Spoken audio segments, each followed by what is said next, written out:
March ফরওয়ার্ডের সম্মানিত সদস্যবৃন্দ যারা আছেন, যারা শুনছেন, তাদের সবাইকে শুভেচ্ছা জানাচ্ছি, স্বাগত জানাচ্ছি। আজ অনেকদিন পরেই আমরা আবার বিসিএস ক্যাডার আড্ডায় ফেরত আসলাম। মাঝখানে আমাদের দীর্ঘ 1 মাস রোজার মাস গেল এবং রোজা পরবর্তী বন্ধ, সব মিলিয়ে আমাদের ক্যাডার আড্ডা প্রায় 1.5 মাসের মতো বন্ধ ছিল। তো ভালো যে আমরা আজকে আবার ঈদের পরে যখন বিসিএস ক্যাডার আড্ডা আমাদের নিয়মিত প্রোগ্রাম আবার শুরু করতে যাচ্ছি, আমরা প্রথম দিনেই একেবারে দুইজন খুব আমাদের প্রিয় দুইজন অফিসার, তারা নিজেদের জায়গায় নিজেদের অবস্থানে খুবই যোগ্য এবং দক্ষতা সম্পন্ন দুইজন অফিসার।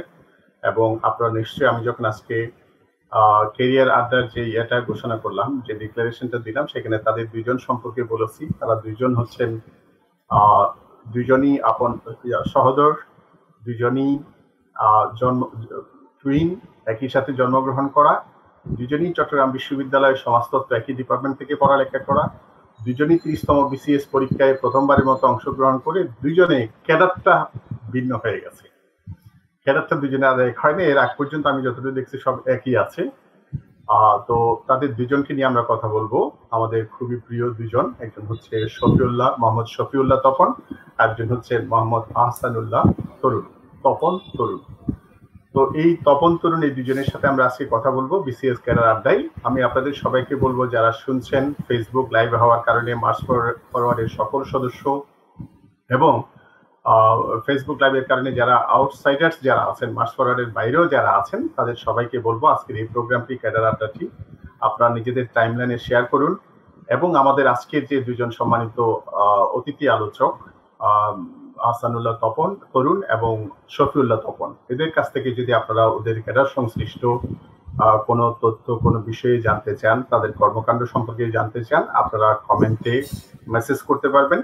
আপনারা সবচেয়ে বেশি গুরুত্বপূর্ণ হচ্ছে ওদের দুজনের কথাগুলো শুনুন, ওরা কিভাবে বিসিএস এর প্রিপারেশন নিয়েছিল, ওদের সম্পর্কে জানুন, ওরা কি কাজ করছে ওদের সংশ্লিষ্ট দপ্তরগুলোতে, সেই সম্পর্কে জানেন।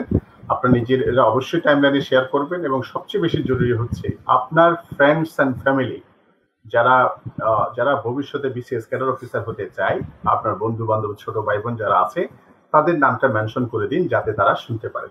তো আমরা সরাসরি আলোচনায় চলে যাচ্ছি। আহসানুল্লাহ তরুণ, কেমন আছো ভাই? শুনতে পাচ্ছ? শুনতে পাচ্ছি। আসসালামু আলাইকুম। হ্যাঁ, তোমাকে শুভেচ্ছা মার্চ ফরওয়ার্ডের পক্ষ থেকে। তপন, শুনতে পাচ্ছ? তপন? জি জি, আলহামদুলিল্লাহ, ভালো আছেন? হ্যাঁ, আলহামদুলিল্লাহ। তোমাকেও শুভেচ্ছা মার্চ ফরওয়ার্ড প্ল্যাটফর্মে। আশা করি আমরা একটা ভালো সময় কাটাবো আগামী কিছু সময়, আমাদের নির্ধারিত সময়। যদিও দুজনেরই এখন বিভিন্ন কারণেই ব্যস্ততা আছে, এরপর মার্চ ফরওয়ার্ডে বিশেষ করে ইয়াং জেনারেশনের সাথে কথা বলার সুযোগটা নেওয়ার জন্য ওরা আজকে সময়টা ম্যানেজ করেছে। আমরা সরাসরি তাদের সাথে কথা বলা শুরু করি। আপনারা আপনাদের কোনো জানার কিছু থাকে সেটা কমেন্টে জানাবেন প্লিজ, এবং শেয়ার করবেন অবশ্যই। আমি প্রথমে তরুণের কাছে একটু শুনতে চাই। তরুণ, তুমি বড় নাকি তপন বড়, কে? এখন আমার একটা প্রশ্ন আপনার কাছে, যে আমি তরুণ সেটা কিভাবে বুঝলেন? আমি তো তপন হতে পারি। আচ্ছা, জাস্ট কিডিং। সো আমি আপনি যেটা বললেন, আপনাকে ধন্যবাদ এই জন্য যে আমাকে বা আমাদেরকে নিমন্ত্রণ জানিয়েছেন। সেজন্য আপনাদের যে একটা প্ল্যাটফর্ম রয়েছে, সেখানে আমরা নিজেদের সংযুক্ত করতে পেরে আসলে আমরা ধন্য। কারণ হলো, আপনাকে তো আমরা চিনি, যখন আমরা কোচিং করেছিলাম তখন আপনি এবং যাদের কাছ থেকে আমরা সবচেয়ে বেশি সহযোগিতা পেয়েছিলাম তার মধ্যে আপনি অন্যতম। তো আপনি ওই প্ল্যাটফর্ম থেকে আরেকটা নিজের অন্য একটা প্ল্যাটফর্মে এসেছেন, কিন্তু আমাদেরকে মনে রেখেছেন এবং আমাদেরকে এখন হয়তোবা কারো জন্য কোনো পথ প্রদর্শক হিসাবে আপনি দেখাতে যাচ্ছেন, সেজন্য আসলে আপনাকে ধন্যবাদ। এবং আরেকটি কারণে ধন্যবাদ দিতে হয়, সেটা হলো মার্চ ফরওয়ার্ড যে নামটা আমি একটু বলতে চাই এই সম্পর্কে। সেটা হলো, মার্চ ফরওয়ার্ড সম্পর্কে যতটুকু জানি, এটি বিনামূল্যে যারা কোচিং বা যারা বিসিএস দিতে চায়, অন্যান্য পরীক্ষা দিতে চায়, প্রতিযোগিতামূলক পরীক্ষা দিতে চায়, তাদেরকে এই প্ল্যাটফর্ম থেকে বিনামূল্যে মানে কোচিংটা দেওয়া হয়। এটা কিন্তু মানে অনেক প্রশংসার যোগ্য। কারণ হলো, আমরা যারাই আগে কোচিং করেছি বা এখন যারাই কোচিং পেশার সাথে সংযুক্ত, তারা কিন্তু মূলত একটা ব্যবসা করার চিন্তা থাকে যে এটা থেকে আমি কতটা উপার্জন করলাম সেটা থাকে, কিন্তু এই প্রতিষ্ঠান সম্পর্কে আমি যতটুকু জানি তারা নিজেরাই বিনামূল্যে সবাইকে পড়ান, কারো কাছ থেকে কোনো ধরনের বিনিময় কিছু রাখেন না। সেই কারণে আমি মানে প্রথমে আপনাদের ধন্যবাদ জানাই। এখন যদি আপনি বলতে চান যে মানে আমার কথা বা তপনের কথা, তাহলে আমি একটু বলতে চাই যে আমরা কিভাবে এই এখন পর্যন্ত যে অবস্থানে আছি সেই অবস্থানে কিভাবে আসলাম। তো আমরা মূলত আমাদের যে আমরা চট্টগ্রাম বিশ্ববিদ্যালয়ে পড়াশোনা করেছি, সেখানে সমাজতত্ত্ব বিভাগে পড়াশোনা করেছি। আমরা যখন আমাদের স্নাতক বা অনার্স শেষের পর্যায়ে, তারপরেই আসলে আমরা যে কোচিং সেন্টারে আমরা পড়েছিলাম সেটার ব্যাপারে জানতে পারি। এবং এই যে কোচিংয়ে পড়া, তারপরে কোচিংয়ে যাওয়া আসা, এত কষ্ট, এই কোচিংয়ে যাওয়া থেকে শুরু করে আমাদের তখন একটু বলতে চাই, তখন কোচিং সেন্টারটা ছিল চকবাজারে।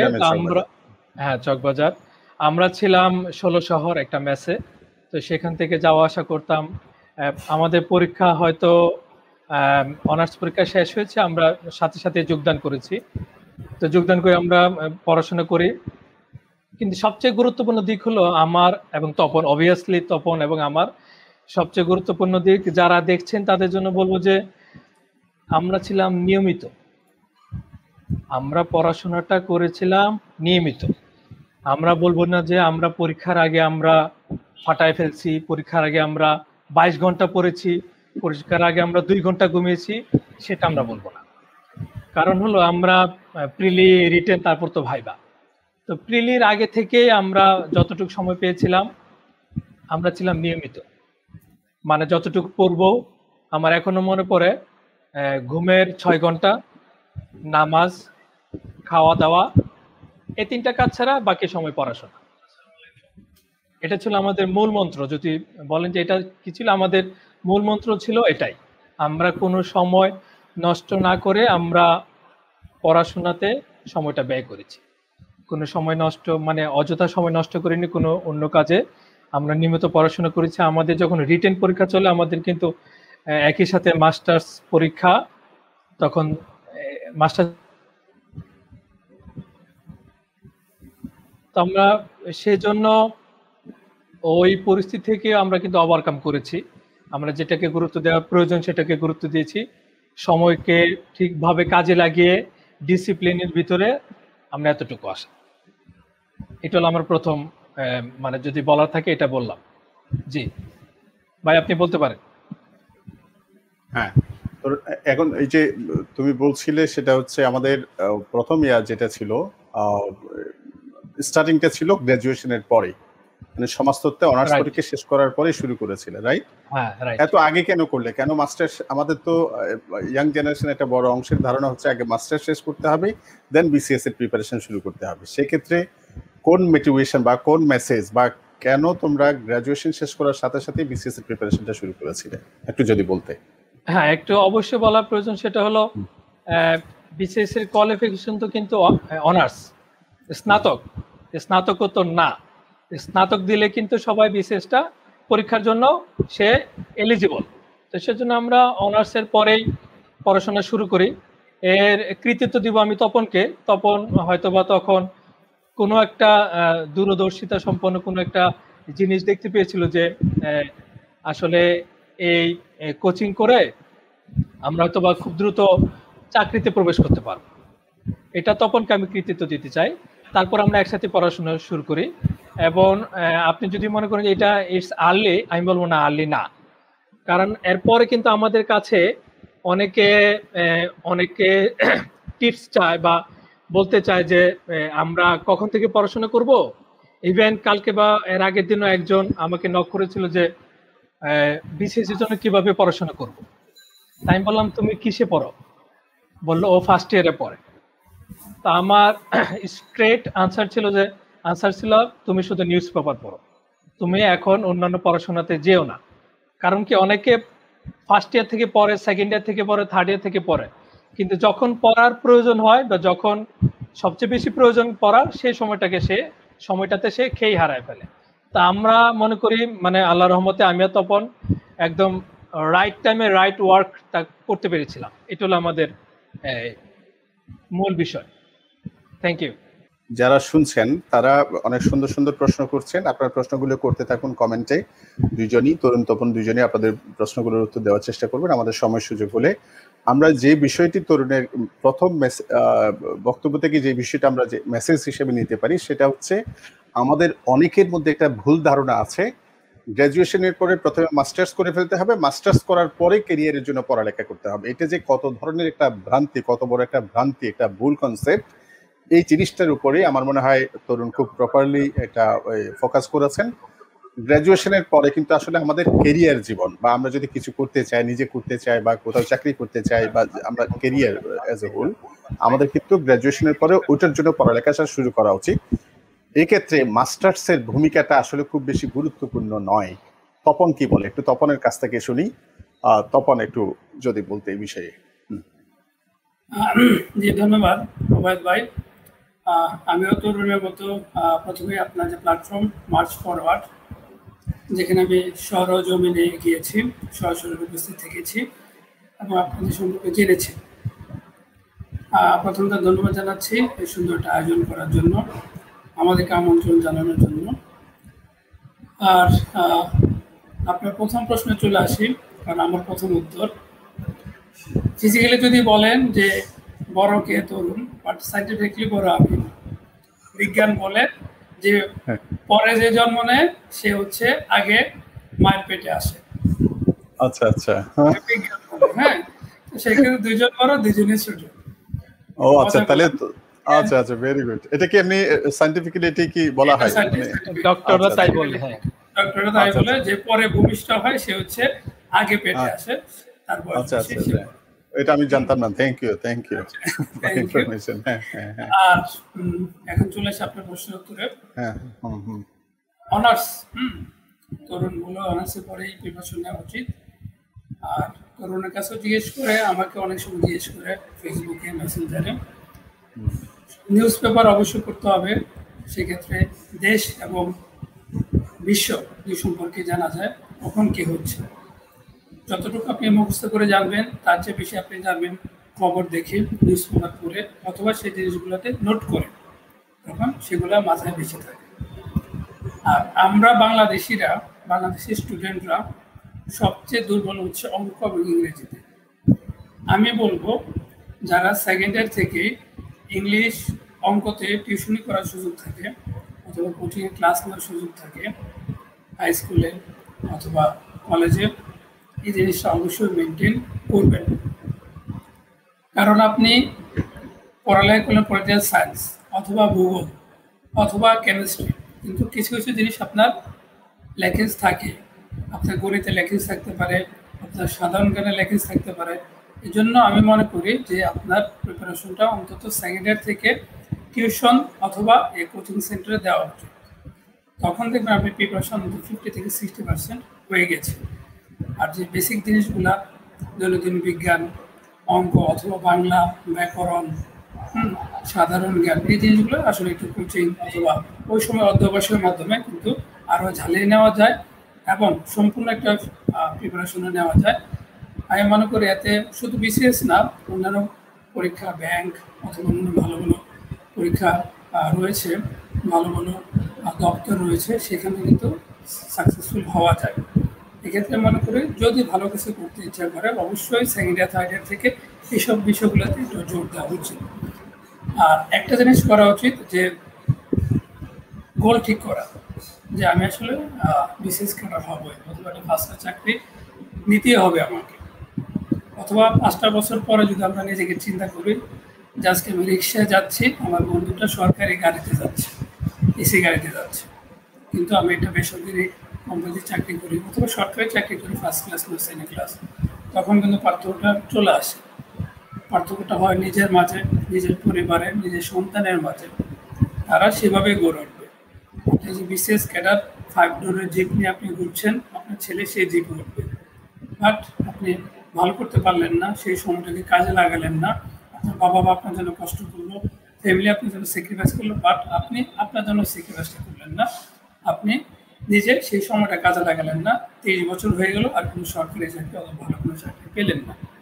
এই জন্য কয়েকটা যুদ্ধ করতে হয়, এসএসসি, এইচএসসি এবং এইচএসসির পরে হচ্ছে অনার্স, তারপরে হচ্ছে এই চাকরির যুদ্ধটা, যেটা আপনাকে একদম পেনশন পর্যন্ত অথবা মরার আগ পর্যন্ত সেই দিক নির্দেশনাটা দিয়ে যাবে। ধন্যবাদ ভাই। একটু তরুণীর কাছ থেকে একটু শুনতে চাচ্ছিলাম, সেটা হচ্ছে তপন খুব সুন্দর, খুব ভালোভাবে বলেছে কখন স্টার্ট করতে হবে, কিভাবে স্টার্ট করতে হবে, এটা ভালো একটা সময় কখন, সেই বিষয়টা তপন ফোকাস করেছে। আমি একটু তপনের কাছ থেকে শুনতে চাই। Tapan, BCS customs and excise ক্যাডারটা কি, এটা কি তোমার প্রথম চয়েস ছিল? আমাদের দুইজনেরই ছিল আসলে প্রথম চয়েস কাস্টমস এক্সাইজ। তোমারও কি কাস্টমস এন্ড এক্সাইজ প্রথম চয়েস ছিল তপনের? দুইজনেরই ছিল। আচ্ছা আচ্ছা। তপনের তরুণ হয়তো তখন ফিল্ডে ছিল না, চয়েস করার জন্য আমি ঠিক করে দিয়েছিলাম। আচ্ছা আচ্ছা। আমি করেছিলাম। তপনের অ্যাডমিনিস্ট্রেশন চয়েস কত নম্বরে ছিল? দুইজনেরটা 2 নম্বরে ছিল অ্যাডমিনিস্ট্রেশন। আচ্ছা, তার মানে তরুণ প্রথম চয়েস কাস্টমস পেলো, তুমি তোমার দ্বিতীয় চয়েস বিসিএস প্রশাসন ক্যাডারে, রাইট? আচ্ছা আচ্ছা, ভেরি গুড। হ্যাঁ তরুণ, এই যে কত বছর হলো ক্যাডার সার্ভিসে? এখন 30তম বিসিএস, এখন তো কত 8 বছর? প্রায় 9 বছর। হ্যাঁ, আচ্ছা আচ্ছা, ভেরি গুড। তাহলে একটু তরুণের অভিজ্ঞতা কি, এই যে 8 বছর বা প্রায় 9 বছর বিসিএস কাস্টমস এক্সাইজ আমাদের একটা আকর্ষণীয় ক্যাডার, এবং মাঝখানে তো তোমাদের নিয়োগটার পরেই অনেক দিন বন্ধ ছিল বিসিএস কাস্টমস ক্যাডারে লোক নিয়োগ করা, তোমাদের বিসিএস নিয়োগের পরে। তো তোমার এই 8-9 বছরে তোমার অভিজ্ঞতাটা কি, তোমার তৃপ্তির জায়গা কোন জায়গায়, যদি একটু শেয়ার করতে আমাদের তরুণ বন্ধুরা যেন শুনতে পারে। হ্যাঁ, ধন্যবাদ। আমাদের ক্যাডার সম্পর্কে একটু বলি সংক্ষেপে। আমরা যখন জয়েন করি তখন আমাদের পদবি হয় অ্যাসিস্ট্যান্ট কমিশনার অথবা সহকারী কমিশনার হিসেবে আমরা জয়েন করি। তো আমাদের ওই পদে ফিটার পোস্টে তখন আমাদের চাকরি করতে হয় 5 বছর। 5 বছর পর আমাদের প্রথম প্রমোশন হয় ডেপুটি কমিশনার বা উপকমিশনার হিসেবে। তো আমাদের মূল কাজ, অ্যাসিস্ট্যান্ট কমিশনার এবং ডেপুটি কমিশনারদের যে কাজ, দুটি একই ধরনের কাজ, দুইজনই দুই পদবি লোক মানে কর্মকর্তারা করে থাকে। আমাদের এনবিআর এর দুইটা উইং আছে, সেটা হলো কাস্টমস উইং এবং ভ্যাট উইং। আমরা যারা কাস্টম হাউস এবং বেসিক্যালি ইম্পোর্ট যে বন্দর বা পোর্ট বা যে স্থল শুল্ক স্টেশন দিয়ে হয়, সেটাকে আমরা কাস্টমস বলি। সেখানে ইম্পোর্ট এবং এক্সপোর্ট জড়িত। এছাড়া আমাদের আরেকটা উইং হলো ভ্যাট, ভিএটি, যেটাকে আমরা ভ্যালু অ্যাডেড ট্যাক্স বলি বা বাংলাতে মূসক বলি। সেখানে মূসকে আমাদের এখন প্রায় সবকটি জেলাতে আমাদের দপ্তর রয়েছে, এবং আমাদের প্রথম সেখানে পোস্টিং হয় প্রতিটা জেলার প্রধান হিসেবে সেখানে পোস্টিং হয় as a assistant commissioner. Assistant commissioner বা ডেপুটি কমিশনার হিসেবে জেলাতে কাজ করতে হয় ভ্যাটে। আর আমরা যদি কাস্টমসে ধরি তাহলে পোর্ট এবং স্থল শুল্ক স্টেশন যেগুলো আছে, আমরা বর্ডার যেগুলা চিন্তা করি, সেই বর্ডারে আমাদের পোস্টিং হয়। এই দুইটা পোস্টিং এর পর আমাদের পরবর্তী যে প্রমোশনটা হওয়ার কথা সেটা হবে জয়েন্ট কমিশনার বা যুগ্ম কমিশনার। তো অ্যাসিস্ট্যান্ট কমিশনার এবং ডেপুটি কমিশনারদের মাঠের কাজের ধরন হলো মূলত কাজ হলো আমাদের রেভিনিউ আদায় করা, সেটা আপনারা জানেন বা বুঝতে পারেন। তো সেখানে মাঠে যে রেভিনিউ আদায়টা, সেটা আমাদের পুরোপুরি মনিটরিং করতে হয়। আমাদের নিচে যারা থাকেন সহকারী রাজস্ব কর্মকর্তা, তাদেরকে মনিটরিং করে আমাদের কাঙ্ক্ষিত লক্ষ্যমাত্রা অর্জন করতে হয় প্রতি মাসেই। আমাদের প্রতি মাসে টার্গেট থাকে এবং 12 মাস শেষে বছরের টার্গেট থাকে। প্রতি মাসে আমাদের টার্গেটটা অর্জন করতে হয়, অর্জন করার চেষ্টা করি। তো সেই কারণে এসি এবং ডিসির পরে যখন আমরা জয়েন্ট কমিশনার বা যুগ্ম কমিশনার হয়, তখন সেই পর্যায়ে আমাদের বলা হয় মিড লেভেল অফিসার। তখন তারা কিন্তু আমাদের কমিশনার যে দপ্তর আছে সেখানে বসেন। তখন আর তারা মাঠে কাজ করেন না, যে ফিল্ড লেভেল সেখানে কাজ করেন না। সেখানে তখন জয়েন্ট কমিশনার বা যুগ্ম কমিশনারের দায়িত্ব হয় এই যে অ্যাসিস্ট্যান্ট কমিশনার, ডেপুটি কমিশনার বা যে দপ্তরে তারা আছেন তাদেরকে মনিটর করা। তখন যুগ্ম কমিশনার এবং তার পরবর্তী যে পোস্টিং আছে আমাদের এডিশনাল কমিশনার বা অতিরিক্ত কমিশনার, এই দুইজন ওই দিকটা মনিটরিং করে যে অ্যাসিস্ট্যান্ট কমিশনাররা কিভাবে কাজ করছে, ডেপুটি কমিশনার কিভাবে কাজ করছে, পুরো মাঠটা তারা দেখেন, এবং কমিশনার থাকে আমাদের সবার উপরে।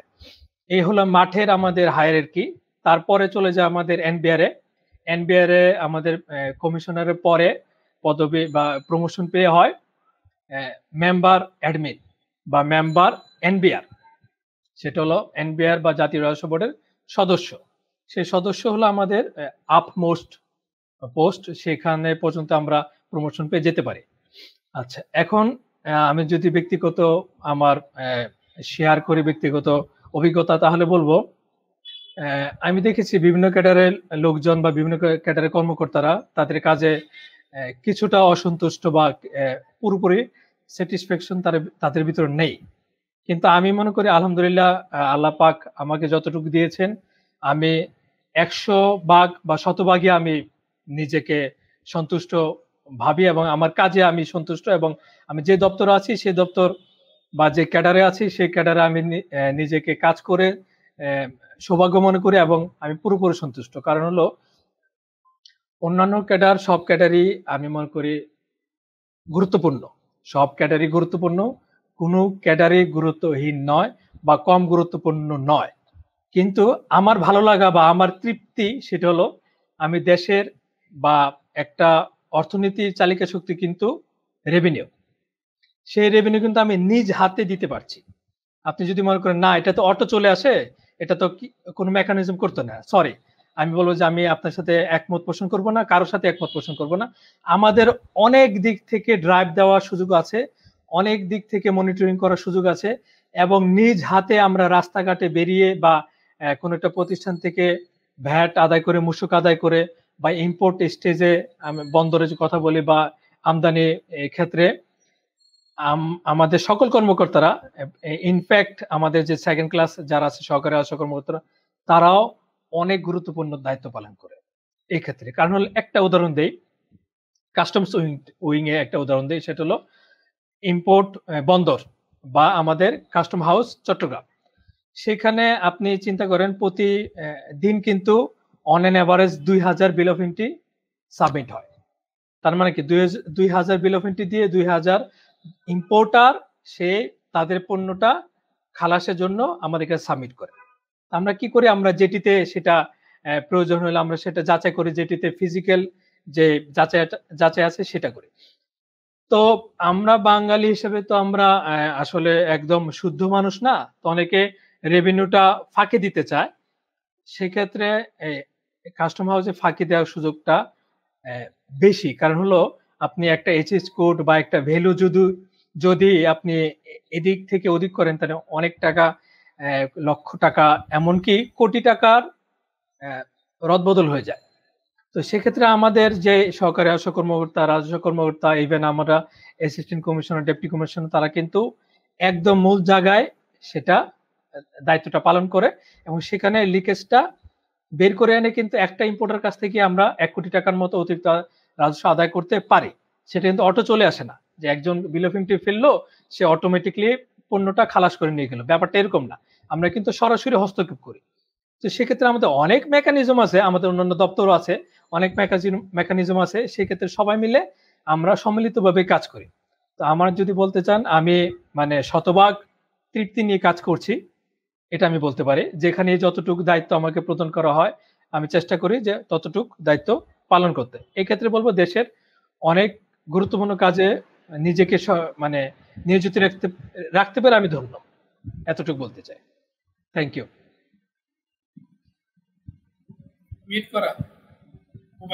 ইয়াং ক্যারিয়ার এক্সপেক্টেন্ট যারা আছেন তাদের কাছে তরুণের কথাগুলো খুবই গুরুত্বপূর্ণ। জব স্যাটিসফ্যাকশন এটা একটা বিশাল ব্যাপার, কিন্তু আমরা যত জনের সাথেই কথা বলি সে যেখানেই হোক, এমনিতে আমরা অনেক সময় ফেসবুকে শার্ট প্যান্ট পরে, কোট টাই পরে, খুব ছবি টবি দিয়ে একটা শো আপ থাকে যে মানে অনেক বিশাল একটা কিছু করে ফেলতেছি, আমি সুখের স্বর্গরাজ্যে অবস্থান করি, এরকম আমরা অনেক কিছু শো করি। আমরা যখন পার্সোনালি অনেকের সাথে ভাব বিনিময় করি, শেয়ার করি, তখন আমরা বুঝতে পারি অনেকের কত ধরনের বেদনা থাকে। প্রত্যেক ক্যাডারই, এদিকে দেখা যাচ্ছে ফেসবুক আমরা ফাটিয়ে দিচ্ছি, আমাদের ক্যাডার বড়, আমাদের ক্যাডার এই সেই অমুক সমুক, কিন্তু আবার ব্যক্তিগত আর যে বলা হয় যে এগুলা কি হচ্ছে, এগুলা কি অমুক এই সেই ইত্যাদি ইত্যাদি বিভিন্ন ধরনের বিষয় থাকে, এবং সেই জায়গা থেকে একটা কমপ্লিট স্যাটিসফ্যাকশন জানানো একটা ক্যাডার, একটা অফিসার, এবং যার 8-9 বছর, একেবারে এমন না যে 2-1 বছরের মধ্যে বলছে এরকম, এবং তার তো প্রমোশন হয়েছে, ডেপুটি কমিশনার হিসেবে আছেন বর্তমানে, খুবই গুরুত্বপূর্ণ একটা কমিশনার আমাদের চট্টগ্রামের। তো সেক্ষেত্রে তরুণের কথাগুলো অনেক আমার মনে হয় আশ্বস্ত করবে আমাদের ইয়াং জেনারেশনকে। তারাও যদি চায় উইথ স্যাটিসফ্যাকশন কাজ করতে পারবে, কন্ট্রিবিউট করতে পারবে দেশের জন্য, এটা বড় সুযোগ আছে। আমি তপনের কাছে একটা প্রশ্ন করতে চাই। তখন আমরা ক্যাডার যারা আছে, কিছুক্ষণ আগেই বললাম ক্যাডার ক্লাস তো আছেই আমাদের সমাজে, এটা হুট করে আমাদের একটা দুটো আলোচনায় শেষও হবে না, এটা অনেক long history, generalist specialist conflict আমরা একাডেমিক লাইফেও পড়েছি।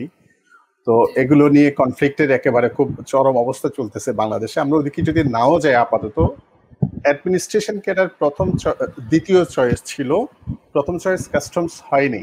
এটা নিয়ে কোনো আক্ষেপ আছে কিনা এই চাকরি জীবনের 9 বছর পর, কোনো আক্ষেপ আছে কিনা? কারণ আমি জানি ইতিমধ্যে তুমি খুব গুরুত্বপূর্ণ কয়েকটি দায়িত্ব পালন করে আসছো 2টি উপজেলায়, সুনামগঞ্জে, এবং আমাদের বর্তমান প্ল্যানিং মিনিস্টার মান্নান স্যারের এরিয়াতে দক্ষিণ সুনামগঞ্জে সম্ভবত তুমি নিজে নির্বাহী কর্মকর্তা ছিলে, অনেক গুরুত্বপূর্ণ একটা দায়িত্ব। দিরাইতে উপজেলা নির্বাহী অফিসার ছিলে, অ্যাসিলেন্ট ছিলে।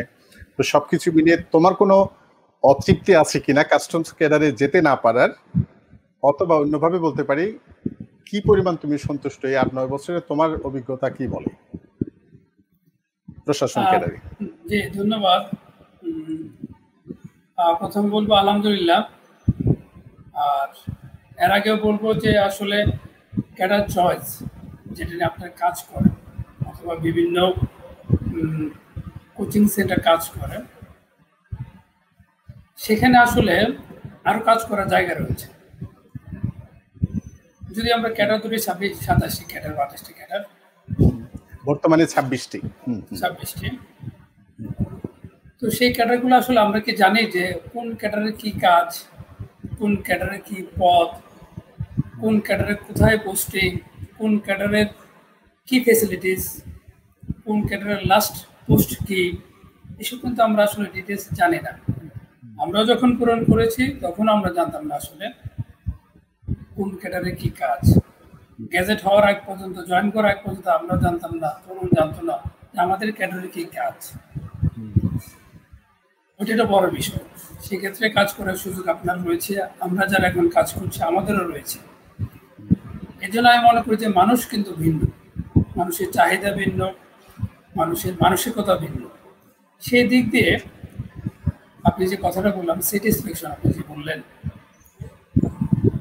আমাদের যে যেখানে আছে স্যাটিসফ্যাকশনটা খুবই কম। কিন্তু যখন আবার নিজেই মনে মনে যদি চিন্তা করি যে আসলে আমার তো এই চাকরিতে এই সুবিধাটা রয়েছে, ওনার কিন্তু এই সুবিধা নাই, আবার ওনার ওই সুবিধা রয়েছে, আমার এই সুবিধা নাই, এরকম হলে কিন্তু আসলে যখন নিজেকে আমার থেকে সুপিরিয়র কারোর সাথে, অথবা আমার যে নিচের কারোর সাথে আমরা যখন তুলনা করি, তখন কিন্তু একটা আমরা ধারণা পাই। এটা একটা বিষয়। আরেকটা বিষয় হচ্ছে, আপনি যদি আমার ক্যাডার নিয়ে বলেন, আমার ক্যাডারটার নামটাই হচ্ছে প্রশাসন। প্রশাসন প্রত্যেকটা অফিসে রয়েছে, প্রত্যেকটা দপ্তরে রয়েছে, প্রত্যেকটা অধিদপ্তরে রয়েছে, প্রত্যেকটা মিনিস্ট্রিতে রয়েছে। প্রশাসনের কাজই হচ্ছে ম্যানেজমেন্ট, আর এমনভাবেই সম্পূর্ণ বাংলাদেশের ম্যানেজমেন্টও কিন্তু প্রশাসন ক্যাডারের হাতে। প্রধানমন্ত্রী কার্যালয়ের মুখ্য সচিব, ক্যাবিনেট সেক্রেটারি, ম্যাক্সিমাম আপনার সচিবালয়, মন্ত্রণালয় সচিব প্রশাসন ক্যাডার থেকে আসে। কেন? যেন তারা সেই আপনার প্রত্যেকটা মিনিস্ট্রি, প্রত্যেকটা সচিবালয়, প্রত্যেকটা দপ্তরকে ভালোভাবে ম্যানেজ করতে পারে। আর এই ম্যানেজ করতে গিয়ে কিন্তু আসলে আমাদের হাজার রকমের কাজ করতে হয়। প্রত্যেকটি ক্যাডার একটি ডেফিনিট কাজ করে, নির্দিষ্ট কাজ করে। একমাত্র প্রশাসন ক্যাডার হচ্ছে আপনার বিভিন্ন ধরনের কাজ করতে হয়। প্রতিটি সচিবালয়ে আমাদের পোস্ট রয়েছে ডিরেক্ট অথবা ডেপুটেশন। মাঠ পর্যায়ে সম্পূর্ণ জেলা প্রশাসন, উপজেলা প্রশাসনের সমন্বয় করতে হয় আমাদের। সেক্ষেত্রে আমি বলবো যে আসলে আমাদের কাজ করার ধরনটা একদম অন্যরকম অন্যান্য সকল ক্যাডার। পুলিশ একটি কাজ করে দিন রাত অনেক পরিশ্রম করে, ব্যাংকাররা একটি কাজ করে, ওনারা বলে সকালে যাওয়ার সময় থাকে, কখন বেরোবে সময় থাকে না। তখন পুলিশ বলে আমার রাত 2টায় যেতে হয়, তখন আমরা এডমিন না বলে আমাদের ভোর 4টায় উঠতে হয় প্রোটোকলের জন্য। আবার কাস্টমস বলে আমাকে এই চোরা চালানটা ধরতে হয় রাত 12টায়। এরকম আসলে আমাদের কাজের অর্থাৎ প্রশাসন ক্যাডারের কাজের ভিন্নতা আসলে ধরনটা অন্যান্য ক্যাডারের চেয়ে অনেক অন্যরকম, যে কারণে যাদের মানসিকতা অথবা যারা একটু ইন্ট্রোভার্ট তারা কিন্তু অনেক সময় চায় যে আসলে ক্যাডার সুইচ করি অথবা জবটা সুইচ করি। আর আমাদের জুনের 3 তারিখ আমাদের 9 বছর পূর্ণ হবে 30তম বিসিএসের। তো 9 বছর আমি মনে করবো যে ভালো মন্দ মিলেই ছিলাম, সামনে আরও অনেক পথ বাকি। এবং আলহামদুলিল্লাহ আল্লাহর কাছে অনেক শুকরিয়া যে আল্লাহ আমাদেরকে এরকম একটা পজিশনে নিয়ে আসছেন এবং দেশের জন্য অনেক ক্যাডার একটা স্পেসিফিক কাজ করে, আমি অনেক ধরনের কাজ করি। কবর থেকে লাশ উঠাই, ঝাটকা ধরি, মোবাইল কোড করি, দাপ্তরিক কাজ করি, ফাইল তুলি, অনেক কাজ করতে গেলে আমাদের স্যাটিসফ্যাকশনটা ওরকম। অনেক সময় কাহিল হই, অনেক সময় টায়ার্ড হই, কিন্তু অনেক সময় স্যাটিসফ্যাকশন আসে যখন নিজের হাতে একটা গরিব লোককে আমি 2 লাখ টাকা 3 লাখ টাকা ঘর দিতে পারি তৈরি করে। সেটা কিন্তু অনেক সচিব স্যাররা পারেন না, একজন ইউনো পারেন, একজন এসিডেন্ট পারেন। ওই ক্ষেত্রে কিন্তু তখন স্যাটিসফ্যাকশন অন্যরকম, মাত্রাটা অন্যরকম। এক্ষেত্রে আমি বলবো যেহেতু আপনাদের আজকে যে প্ল্যাটফর্ম, এখন আমাদের ছোট ভাইরা রয়েছেন, তাদেরকে বলবো যে আসলে আমার কতটুকু দেওয়ার রয়েছে, আমি কীরকম কাজ করতে পারি এবং প্রতিটি ক্যাডারের কাজ কীরকম সেগুলো জেনে ক্যাডার চয়েসগুলো দেওয়া। এবং কোনো ক্যাডারে ছোট নয়, প্রতিটি ক্যাডার সমান মর্যাদাপূর্ণ, সকল ক্যাডারের জন্যই পড়াশোনা করা, প্রিপারেশন নেওয়া। একটু তরুণ যদি একটু বলি, সেটা হচ্ছে আমাদের তোমরা দুজনই একই বাড়ির, একই ফ্যামিলির, তোমরা দুজনই নিশ্চয়ই চলমান ঘটনার প্রবাহ এই সমস্ত বিষয়গুলো তো উপরে নিজেদের নজর আছে। নিজেদের মধ্যে তর্ক হয় কিনা? এখন তো দেখলাম যে শুরুতে দেখলাম কেউ ছোট হতে চাওনি। আমি জানতাম তরুণ বড়, তুমি ছোট, তুমি আবার যুক্তি দিয়ে ডাক্তারের রেফারেন্স দিয়ে বলা যে না আমিও বড় আছি। এখন তুমি বলো বাসায় কি ধরনের ইয়া হয়? এই যে কাস্টমস ক্যাডার বড় না প্রশাসন ক্যাডার বড়, কে কি করে ফেলতেছে, কে কি করতে পারতেছে না, বাসায় কি ধরনের ঝগড়া হয় দুজনের মধ্যে? বা তর্ক হয়, মানে খুবই তর্ক হয়, কিন্তু সেটা তর্কের খাতিরই হয়তো আমরা মজার ছলে বলি যে তর্কটা ওই পর্যায়ে থাক, কারণ আল্লাহ পাক যদি এতটুকু না আনতো আমাদের, তাহলে তো আর এই আলোচনা আসতো না, সেটা একটা বিষয়। তারপর আমি বলি মানে মজার 2-1টা ঘটনা যদি শেয়ার করতে বলি, যে এই যে কাস্টমস ক্যাডার আর তপন হলো অ্যাডমিন। তো আমরা যখন চাকরি পেলাম, তো আমাদের যে উপজেলা সবাই জানতে পারলো যে আমরা দুজন একই সাথে, আমরা টুইন একসাথে চাকরিতে জয়েন করলাম এবং ক্যাডারে জয়েন করলাম। তো সবাই বলে যে অ্যাডমিনটা কে পেয়েছে, অ্যাডমিন কে পেয়েছে, মানে ম্যাজিস্ট্রেটকে, অ্যাডমিনকে ম্যাজিস্ট্রেটটাকে তাকে দেখি একটু। তারপরে রিক্সাওয়ালা থেকে শুরু করে আপনার আপার লেভেলে যারা আছে অভিজাত এলাকা সবাই কিন্তু ম্যাজিস্ট্রেট চিনে, ঠিক আছে। কাস্টমস ক্যাডারটা না চেনার পেছনে কারণ হলো, মানে যেটা যৌক্তিক, আমরা সচরাচর কিন্তু মাঠে প্রশাসনকে দেখি এবং আমাদের কাস্টমসের অফিসারদের সংখ্যা অনেক কম। এখন পর্যন্ত মাত্র কিন্তু 400, এখন পর্যন্ত সব মিলে কিন্তু 400, আর অ্যাডমিনে তো প্রতি ব্যাচে হয়তো 200-300 করে নেয়। ওদের ভিজিবিলিটি অনেক বেশি, ওদেরকে একটা কিছু হলে তখন ইউনো এসে ঝগড়াটা থামায়, কোন একটা সমস্যা হলে তখন ইউনো এসে সেটা সেটেল দেয়। কিন্তু একজন এসি বা ডিসি কিন্তু আসে না, সেটা আমাদের কাজও না, যেটা ওদের কাজ বা ওনাদের কাজ, তারা সেই কাজটা করে। তো দেখলাম যে সবাই মানে আমাদের প্রতিবেশী বলেন, ফ্যামিলি বলেন, সবাই অ্যাডমিন কে পেয়েছে, কে পেয়েছে, ও তো সামনে ইউনো হবে, এসএলএন হবে, ইউনো বাংলাতে গিয়ে আমরা ঘুরবো, ঠিক আছে, অনেক কিছু ডিসি বাংলাতে গিয়ে ঘুরবো, সেজন্য মানে অ্যাডমিন কে সবাই চিনে। এবং কাস্টমস যদি আমরা মানে ফ্রেন্ড সার্কেল বা অন্য কেউ জানে, যে তুই বা তুমি তো ইয়াতে কাস্টমসে আছে কোন এয়ারপোর্টে, কোন এয়ারপোর্টে, ঢাকা, চিটাগাং, সিলেট, এয়ারপোর্ট ছাড়া আর কিছুই জানে না, কাস্টমসে আর কিছু নেই, কিছুই জানে না। আরেকটা বিষয়, কাস্টমসের সাথে ইনকাম ট্যাক্সকে গুলিয়ে ফেলে, ইনকাম ট্যাক্সকে গুলিয়ে ফেলে। মনে করেন আমরা একই ক্যাডার, অনেক বন্ধু বান্ধব আছে, দোস্ত আমার তো ইনকাম ট্যাক্সের ফাইলটা করা লাগবে, একটু করে দাও, ঠিক আছে, তো বললাম না ওটা আলাদা ক্যাডার, তাহলে তো অন্য ওই ক্যাডারের লোকজন এই কাজটা করে। এই হলো মানে বাস্তবতা আর কি। এটা তো মানে মানুষ ট্যাক্সেশন ক্যাডার এবং কাস্টমস ব্যাট ক্যাডার এগুলোকে মানে তালগুল পাকিয়ে ফেলে আর কি আমাদের আন্ডারস্ট্যান্ডিং এর জায়গায়। আর শুধু মনে করে যে আমরা শুধু এয়ারপোর্টেই আছি, আর কোথাও নেই। আচ্ছা, আর কোথাও অবস্থান নাই। আচ্ছা, তরুণ যদি বলতে, আমাদের দেবাশিস দীপন নামের একজন ভাই জানতে চাইলো, সেটা হচ্ছে স্কুল একই, কলেজ একই, মা বাবা একই, পরিবেশ পরিস্থিতি সব একই, বিশ্ববিদ্যালয়ে একই, কিন্তু ক্যাডারে গিয়ে দুইজনের দুটি পথ হয়ে গেল। এই এটা ফিলিংসটা তরুণের কাছে সংক্ষেপে বলে আমরা কিন্তু আপনি যদি মনে করেন, আচ্ছা কেউ মানে যারা দেখছে তারা তো জানে না, আমি একটু হিস্ট্রিটা বলি। সেটা হলো আমরা ক্লাস 1 থেকে একই সাথে পড়াশোনা করেছি, একই বই দিয়ে পড়াশোনা করছি, বলতে পারেন অনেক সময় এক সেট তো বুঝেন, মানে এক সেট বই দিয়ে পড়াশোনা করেছি, একজনের বই দিয়ে দুইজন, রাইট। ও বাংলা বলে আমি হয়তো বিজ্ঞান পড়তাম, আমি অঙ্ক করলে সে তো ইংলিশ পড়তো। ক্লাস 1 থেকে আমাদের রোল নাম্বার, ক্লাসের রোল নাম্বার সবসময় পাশাপাশি থাকতো। এটা ভাবার কারণ না যে আমরা হয়তো বা একজনটা পরীক্ষার সময় একজনকে আরেকজন দেখা দেখি করতাম, সেটাও না। আমরা যদি প্রথম বেঞ্চ থেকে শেষ বেঞ্চে আলাদা হয়ে পরীক্ষা দিতাম, তারপরও কিভাবে যেন আমরা রোল নাম্বার আমাদের কাছাকাছি থাকতো, 3 4 2 3 4 5 6 7 একদম ম্যাক্সিমাম কাছাকাছি। হয়তো বা এই 20 বছর বা 15 বছরের পরীক্ষার জীবনে বা স্কুল লাইফ বলেন, সব পড়াশোনার জীবনে একবার বা দুইবার এর বিচ্যুতি ঘটেছে, কিন্তু ম্যাক্সিমাম আমরা একই সবসময় কাছাকাছি ছিলাম রেজাল্টে।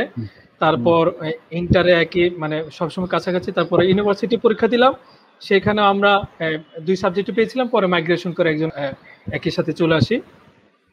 তারপরে আমরা পরীক্ষা দিলাম এই বিসিএস এ।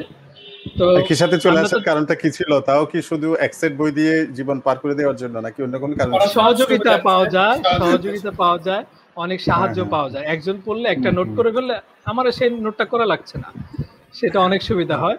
তো সেই কারণে আমরা একই ধারাবাহিকতা চলে আসলাম। তো পরীক্ষা যখন দিলাম বিসিএস, তখন হয়তো বা সিট একসাথে পড়েছিল, কিন্তু কেন যে আমরা ক্যাডারটা আলাদা পেলাম, এটা হয়তো আমাদের কাছেও এখন প্রশ্ন। আচ্ছা, এই প্রশ্ন হয়তো আমাদের উত্তরটা জানা নেই। আচ্ছা, হ্যাঁ। তবে এই ক্যাডার থেকে যারা শুনছে, তরুণ এখান থেকে যারা শুনছে, তাদের জন্য একটা কিন্তু মেসেজ আছে। আমাদের এখানে তপন একটা সুন্দর একটা কথা বলেছে, আসলে ক্যাডার চয়েস নিয়ে, বিশেষ করে ক্যাডারের কাজগুলো কি, ক্যাডারের প্রমোশন অ্যাসপেক্টস কি, ক্যাডারের নেচার গুলো কি, কোন ধরনের মানুষের কোন ক্যাডার গুলো চয়েস করা অপেক্ষাকৃত বেটার, এটা নিয়ে অনেক কাজ করার সুযোগ কিন্তু আমাদের আছে। আমরা অনেক সময় হচ্ছে যে একটা ধারণা থেকে ক্যাডার চয়েস দিয়ে ফেলি, অথবা এক ধারণা থেকে কাউকে একটা প্রেসক্রাইব করে ফেলি। এই ক্ষেত্রেও এটা কিন্তু ভাবার মতো একটা বিষয় মনে হয় আছে। তখন এই যে তরুণ যে বিষয়টি বললো, মানে আলাদা হয়ে যাওয়ার যে বিষয়টা, তুমি নিজে এটাকে কিভাবে দেখো? একজন মানে এতদিন একসাথে এসে অবশ্যই পজিটিভলি দেখি, কারণ এই ক্ষেত্রে যদি একই ক্যাডার পেতাম, একজন আরেকজনকে সাহায্য করার সুযোগ পেতাম না। এখন সে আমাকে সাহায্য করছে, আমি তাকে সাহায্য করছি, আমি আমার ফ্রেন্ডকে ও সাহায্য করছে, ওর ফ্রেন্ডকে আমি সাহায্য করছি।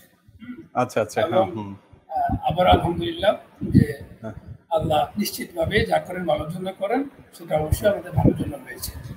তার মানে এখন কি মিস করো না, মানে ও কেন আবার প্রশাসন ক্যাডারে নাই, বা সে কেন বলে যে ভালো হয়েছে, আরো এটা ভালো হয়েছে, এটা ভালো হয়েছে। আমি ওর ক্যাডার সম্পর্কে জানতে পারছি, ও আমার ক্যাডার সম্পর্কে জানতে পারছে, আমার চাকরিতে কি করছি আমি, ও কি করছে। হ্যাঁ, এখন কিন্তু আমরা অনেকটা ক্লিয়ার। আমরা প্রায় প্রতিদিনই কথা বলি, প্রতিদিন আমাদের কল হয়, অডিও কল, ভিডিও কল, আমরা কিন্তু জানতে পারি ওর এখানে কি সমস্যা, আমার এখানে কি সমস্যা।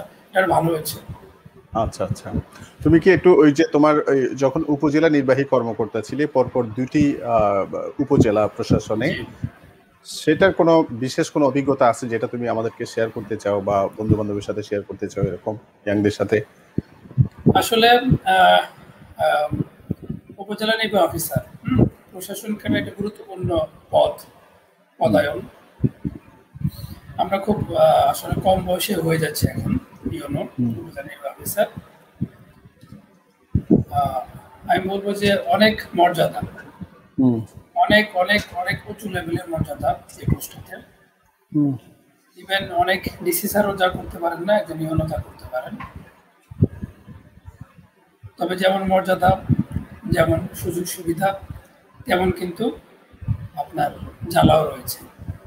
প্রতিটা দপ্তরের ফাইল আপনার কাছে আসবে, প্রতিটা দপ্তরের ফোন আপনার কাছে আসবে, প্রতিটা বিষয় আপনাকে হ্যান্ডেল করতে হবে, সিদ্ধান্ত দিতে হবে। একটা ছোট্ট ঘটনা বলি। আমি তখন মাননীয় পরিকল্পনা মন্ত্রীর দক্ষিণ সুনামগঞ্জ উপজেলা ইউনো। একদিন সন্ধ্যার পর থেকে ফোন আসছে আমার ওসি সাহেব এবং পার্শ্ববর্তী উপজেলার ইউনো, যে আমাদের 2 উপজেলার বর্ডারে মাছ মারা, তখন বর্ষাকাল, বর্ষাকাল শেষ, মাছ ধরা নিয়ে 2 পক্ষ উত্তেজিত এবং সকালে তারা রেডি সদল বলে যে ওরা এক পক্ষ আর আক্রমণ করবে। বেশ কয়েকবার কথা বলে পার্শ্ববর্তী উপজেলা ইউনো আমার ওসি সাহেব ঠিক করলাম। প্রথম ঠিক ছিল সকাল 9টার দিকে আমরা মুখ করবো, সেটা পরে আস্তে আস্তে আরো আগায়, এত পরে গেলে এর মধ্যে একটা অঘটন ঘটে যাবে।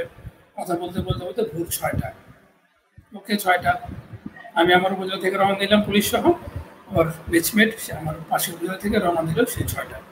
7টা, 7:30টার দিকে আমরা অন স্পট আমরা পৌঁছলাম। কিছু না, শুধু 2টা গ্রুপের ইগো প্রবলেম।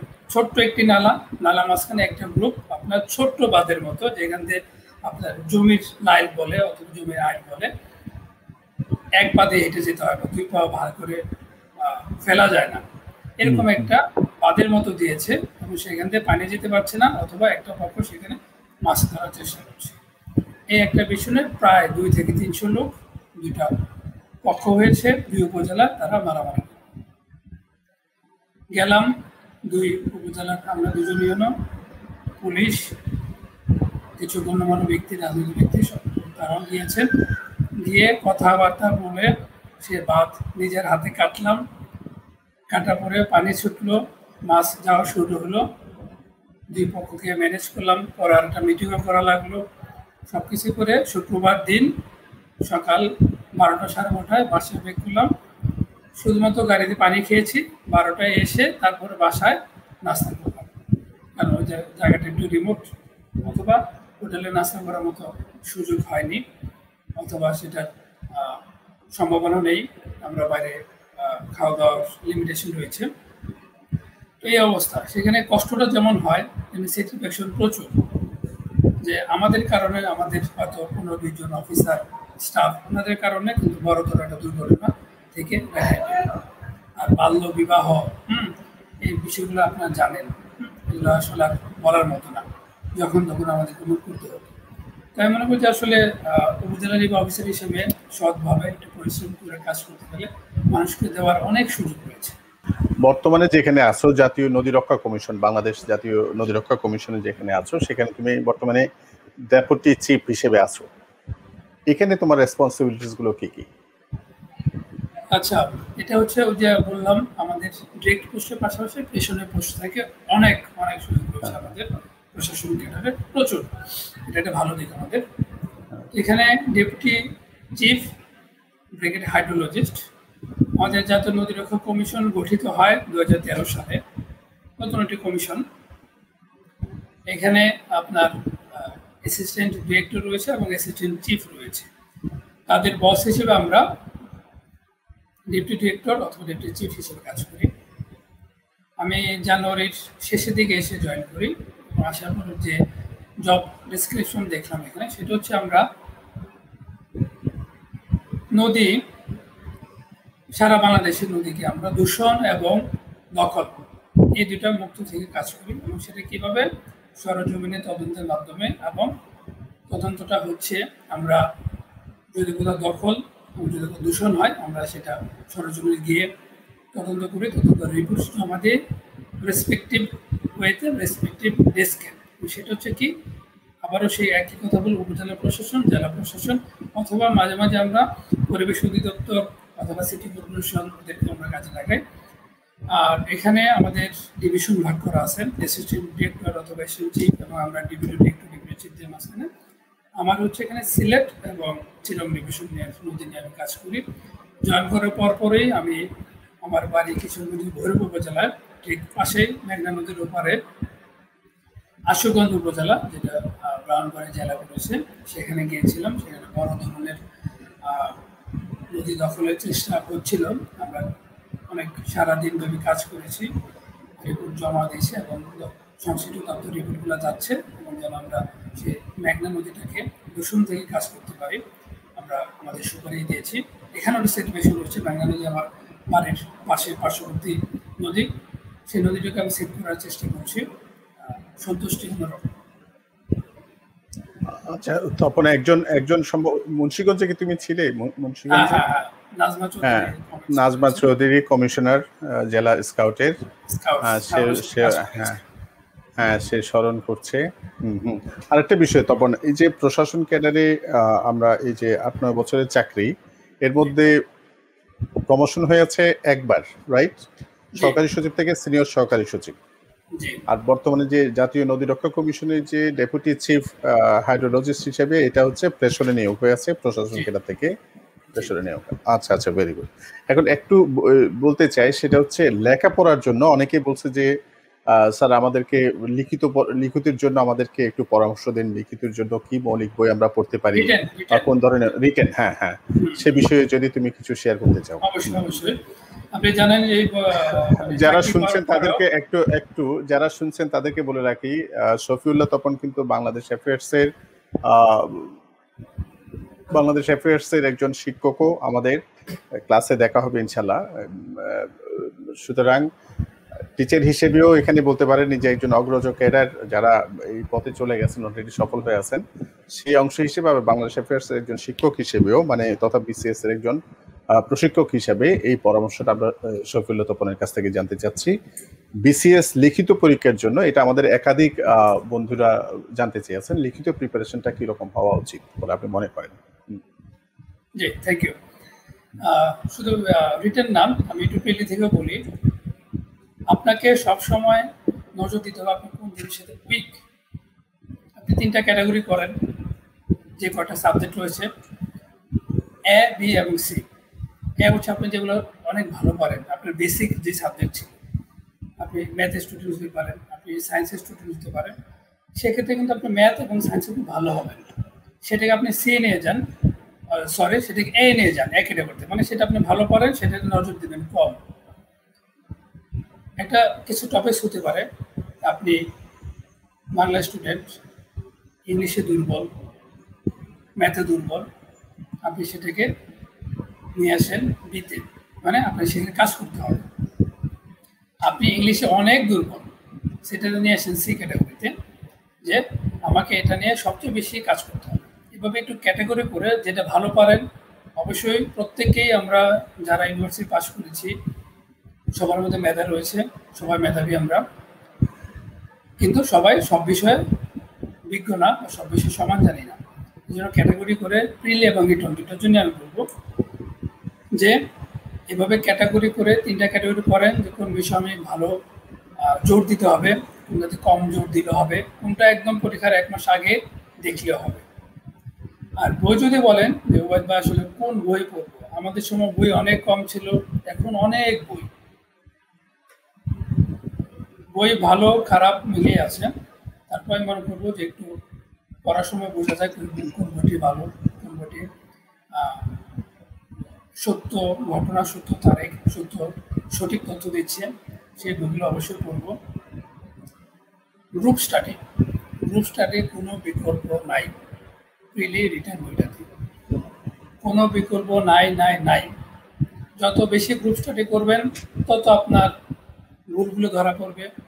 আপনি আপনার গ্রুপ স্টাডির যে মেম্বার রয়েছে তার সামনে কথা বলতে পারবেন, জড়তা কাটবে, আপনার ল্যাকিংসগুলো কাটবে। এক তথ্য আমরা 3 রকমভাবে জানি, একটা সাল কিন্তু আমরা 3 ভাবে জানি, একটা ডেট 3 ভাবে জানি, 3 বই 3 রকম।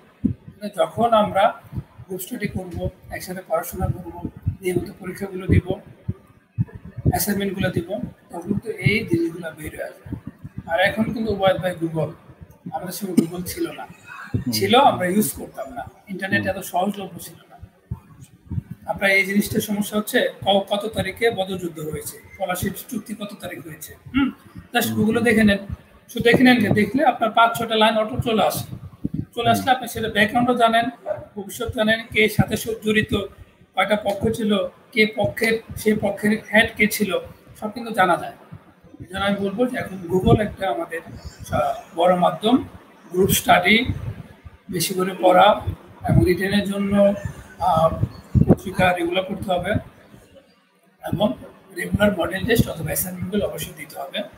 আর বইয়ের ব্যাপার আসলে আপনারাই বলবেন যে কোন বই ভালো, সেটা এখন তার আমরা করি না, বাট মনোযোগ দিয়ে করতে হবে, এবং যত বেশি নোট করবেন, যত বেশি লিখবেন বাসায় পড়ে তত বেশি কাজ হবে।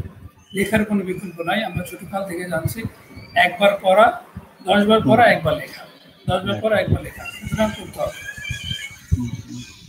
এটা লেখার প্র্যাকটিসটা নিয়মিত করা, এটা অনেক বেশি ইম্পর্টেন্ট। আসলে লিখতে লিখতেই মানুষ তো কবি সাহিত্যিক হয়, লেখক হয়, প্রভাবশালী হয়। ওরাই তো সবচেয়ে বেশি, লেখকরাই তো মানব সভ্যতাকে সবচেয়ে বেশি ইনফ্লুয়েন্স করতে পারে, এটার একটা বড় সুযোগ আছে। তো সুতরাং লেখালেখি আমাদের, শফিউল্লাহ তপন যেটা বলতে চাইলো সেটা হচ্ছে লেখালেখির কোনো বিকল্প নেই। আমাদের অনেকের হয়ে গেছে কি, আমরা এখন শুধু শুনে টিচারদের ক্লাসরুমে বলে কথাগুলো শুনে অথবা ফেসবুক লাইভ বা ক্লাসগুলোতে শুধু শুনে আমরা চাই যে আমরা বিসিএস ক্যাডার হয়ে যাব, আমরা ব্যাংকার হয়ে যাব, আমরা ইত্যাদি অনেক কিছু করে ফেলবো। আমরা কিন্তু কলমের ব্যবহার, মানে আপনার লেখনী শক্তিটা যে কত দিক থেকে আপনাকে বেনিফিটে রাখবে। আপনি যে কোনো ধরনের লিখিত পরীক্ষায় বলেন, যে আপনি ফেসবুকে দুই একটা লাইনে যে বাংলায় বা ইংরেজিতে নিজেকে প্রকাশ করছেন, এক্ষেত্রে আপনার লেখালেখির যোগ্যতার কিন্তু কোনো বিকল্প নাই। সুতরাং আপনি যদি করেন, এটা কি বলে, লেখালেখি প্র্যাকটিসের মধ্যে থাকেন, এটা কিন্তু আপনাকে শুধু বিসিএস নয়, যে কোনো ধরনের কম্পিটিশনে হ্যাঁ নিজের ভাব প্রকাশ, নিজের ভাবনাগুলো প্রকাশের ক্ষেত্রে আপনি এই যে দুর্লভ একটা সুযোগ, আসলে তো ঈর্ষা করার মতো মানুষ হচ্ছে যে লেখকরা, কারণ ওরা অনেক ভালো লিখতে পারে বলে আমরা এই যে বাদল সৈয়দ স্যারকে আমরা সবচেয়ে বেশি চিনি কি জন্য, তার লেখালেখির জন্য। তাহলে এই যে মনে করেন যারা ভালো লিখতে পারে, আমাদের আজকে তরুণ, আমাদের আসান তরুণ শুধু ডেপুটি কমিশনার না, কি বলবো, শুধু একজন অফিসার নয়, কাস্টমস কর্মকর্তা নয়, তিনি কিন্তু এই যে বললো তার খুবই স্যাটিসফ্যাকশন নিয়ে কাজ করেন কাস্টমস ক্যাডারে। কাজের পাশাপাশিও তার কিন্তু নিজের মননশীলতা চর্চার জন্য, নিজের সৃজনশীলতাকে ধরে রাখার জন্য এবং নিজেকে অ্যাক্টিভ রাখার জন্য শুধু চাকরি নয়, এই যে বললাম মননশীলতার মধ্যে নিজেকে রাখার জন্য লেখালেখি করেন। আমি একটু আসান তরুণের কাছ থেকে জানতে চাইবো, সেটা হচ্ছে কেন লেখালেখির দিকে আসান তরুণের ঝোঁক। সম্প্রতি আসান তরুণের একটা বই বের হয়ে আছে, আমার হাতে বইটি আছে, আসান তরুণকে ধন্যবাদ বইটির জন্য। ভাবনা খেয়া, আহসান তরুণ, এটা আসান তরুণের গিফট। আমি একটু দেখিয়ে দিচ্ছি, যারা পড়তে চান তারা ভাবনা খেয়া দেখতে পারেন। আমাদের আজকের অতিথি আলোচক, কাস্টমস ক্যাডারের সম্মানিত ডেপুটি কমিশনার আহসান তরুণের বই ভাবনা খেয়া বইয়ের নাম। আমি একটু তরুণের কাছে জানতে চাই, বই লেখার পেছনে কারণ কি, ভাবনা খেয়ার মূল বিষয়বস্তু কি? আচ্ছা, ধন্যবাদ। একটু ব্যতিক্রম আলোচনা সূত্রপাত করার জন্য ধন্যবাদ। লেখালেখির অভ্যাস তেমন আগে থেকে ছিল না, সেটা বলতে পারি। আর হয়তো বা ইউনিভার্সিটিতে এত গল্প বা এত উপন্যাস তেমন একটা পড়া হয়নি। কিন্তু আমি গত বছর এই উমরাতে গিয়েছিলাম পরিবার সহ। তো উমরা থেকে আসার পর হঠাৎ মনে হলো যে আমরা যে উমরাতে গেলাম সেটা একটা লিখি, যে উমরাটা কিভাবে করলাম সেই ঘটনাটা একটু বর্ণনা করি। তো করলাম, একটু লিখলাম। এর আগে বলে রাখি যে আমার একজন পূর্ববর্তী ব্যাচের একজন কর্মকর্তা আছেন, স্যার আছেন, ওনার লেখা হঠাৎ করে আমার চোখে পড়লো আর কি। তো ওনার লেখা চোখে পড়ার পর যখন ওনার লেখা পড়লাম, তো লেখাটা আমাকে একটু নাড়া দিল যে উনি আসলে এই গতানুগতিক লেখেন না, একটু অন্যভাবে লেখেন, একটু তার লেখার মধ্যে একটু আকর্ষণ থাকে, একটু টুইস্ট থাকে। সেই লেখা কয়েকটা কবিতা বা অন্য একটা বই পড়ে আমার গল্প লেখা বা কিছু লেখার প্লট তৈরি করার আইডিয়াটা আমার মাঝখানে আসে, বা আইডিয়া তৈরি করার চেষ্টা করি। চেষ্টা করে যখন আমি লিখলাম এই আমার উমরার কাহিনীটা এবং দু একটা গল্প পাশাপাশি লিখলাম, তো তখন থেকে আসলে যারা লেখা পড়েছেন তখন তারা আমাকে উৎসাহ দিয়েছেন যে লেখাটা চালিয়ে যেতে। সে দুঃসাহস থেকে আসলে প্রথম বই বের করা খুব কম, অল্প সময়ের মধ্যেই বের করে ফেললাম। সেটা হলো এই বইমেলাতেই বের করে। খুবই ছোট বই আমার, যেহেতু প্রথম এবং খুব স্বল্প সময় লিখেছি, তো সেটা পড়ার পরে আলহামদুলিল্লাহ ভালো রেসপন্স পেয়েছি। ইতিমধ্যে এই বইটার কাটতি হয়েছে ৩,৫০০ কপি, মানে ৩৫০০ কপি এটা কাটতি হয়েছে। তো আমাদের যারা আমার ব্যাচমেট আছেন বা শুভাকাঙ্ক্ষী বা আমার আশেপাশে বন্ধু বান্ধব যারা আছেন তারাই বইটি কিনে আমাকে উৎসাহ দিয়েছেন। লেখা যদি আমি বিষয়বস্তু বলতে চাই, এই লেখাতে আমার পার্সোনাল কিছু অভিজ্ঞতা আছে, কিছু ঘটনা হয়তোবা কখনো কখনো নিজের মাধ্যমে উপস্থাপন করেছি বা অন্য কোনো চরিত্রের মাধ্যমে উপস্থাপন করার চেষ্টা করেছি। কোনো একটা ঘটনা কিছুটা ঘটেছে, পরবর্তীতে সেই ঘটনাকে একটু টেনে নিয়ে নিজের মননশীলতা বা উৎকর্ষতার মধ্যে দিয়ে সেটা একটু বাড়িয়ে সেটা শেষ করার চেষ্টা করেছি।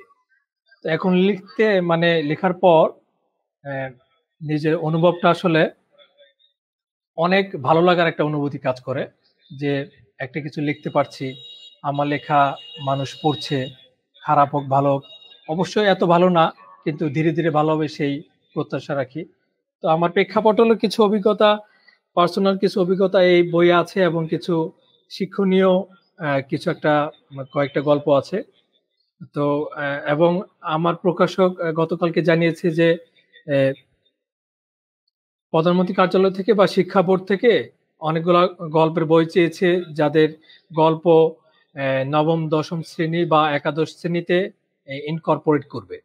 তো প্রকাশক বললো যে আমার গল্পের বইটাও আবেদন করবে, সেটা যদি যাচাই বাছাই করে মনোনয়ন পায় তাহলে হয়তোবা আমার গল্পের বই থেকে দু একটা গল্প কোনো একটা শ্রেণীতে পড়ানোর সুযোগ হবে। সেটা যদি হয় তাহলে মনে করবো যে আমি অনেক ভালো লাগবে আর কি, সেটা ভালো লাগবে। এবং লেখালেখির কাজটা চালিয়ে যাচ্ছি। লেখালেখি করলে আসলে যে আমাদের হৃদয়ে আছে বা মনে আছে সেটা অনেক প্রফুল্ল থাকে, প্রশান্তি জাগে যে আমার লেখালেখির মাধ্যমে কিছু একটা সৃষ্টিশীলতা তৈরি হচ্ছে।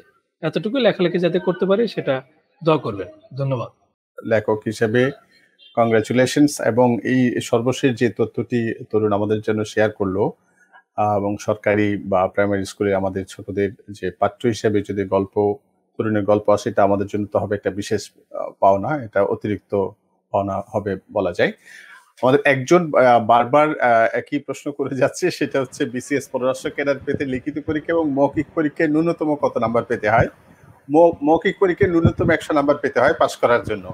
আর লিখিত পরীক্ষায় কত স্পেসিফিক বলা তো টাইপ, তারপর 65 to 70% দিকে মার্কস রাখাটা জরুরি, কারণ এটা খুব অল্প সংখ্যক ক্যাডারের পোস্ট থাকে, সুতরাং এখানে তুমুল কম্পিটিশন হয় যারা ভালো করে।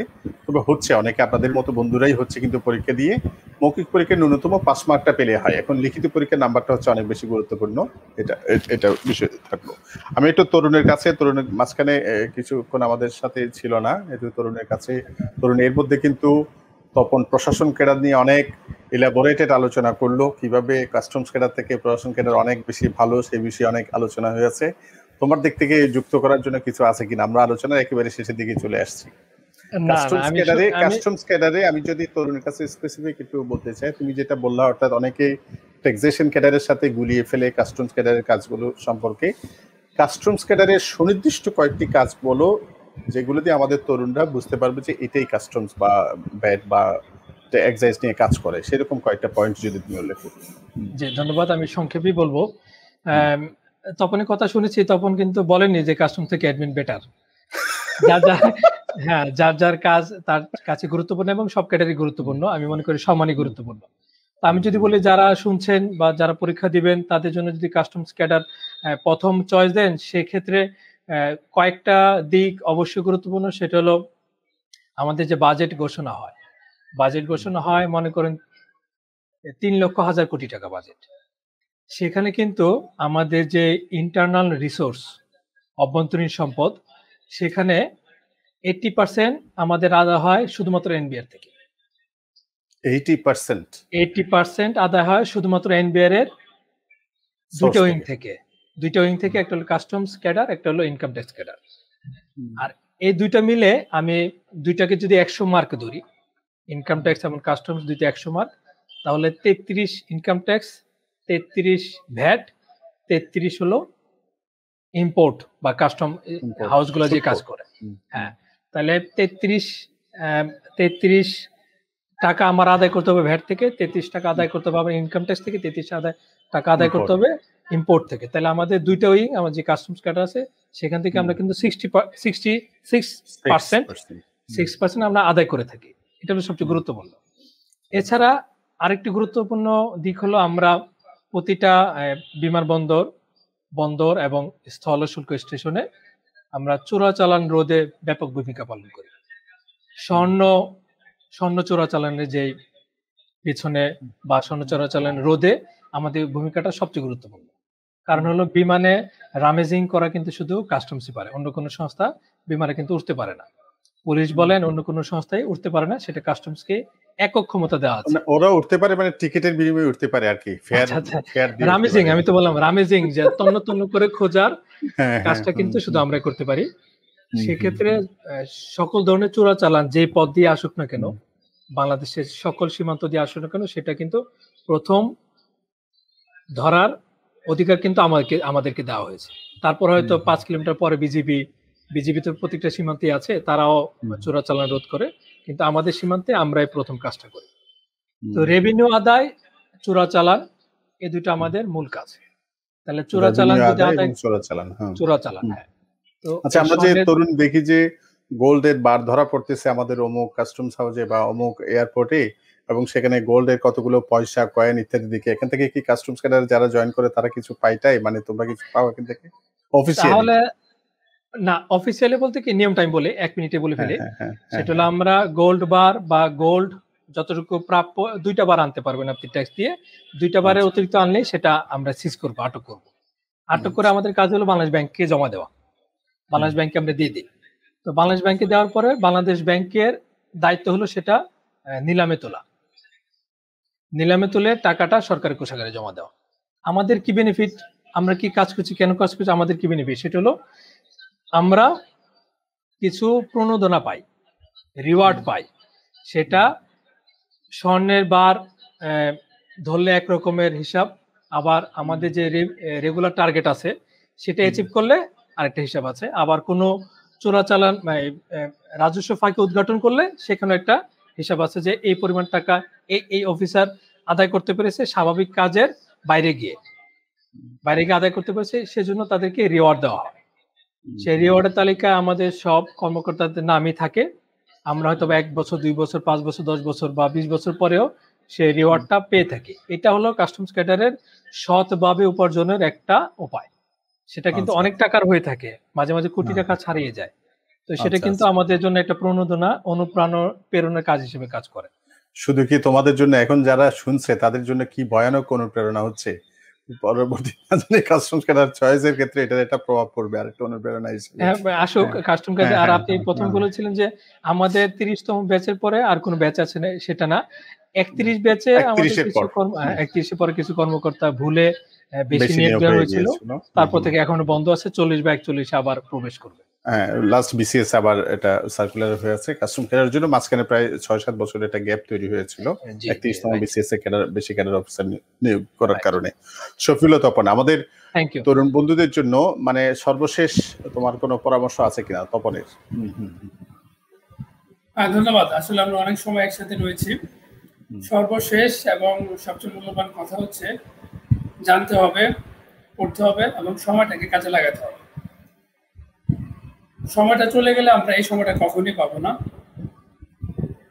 আর যখন সময়টা চলে যাবে তখনই কিন্তু আমরা হতাশ অথবা আমাদেরকে সে লসের সম্মুখীন হতে হবে বা পস্তাতে হবে যে আমি কেন সময় থাকলে সময় কাজটা করলাম না।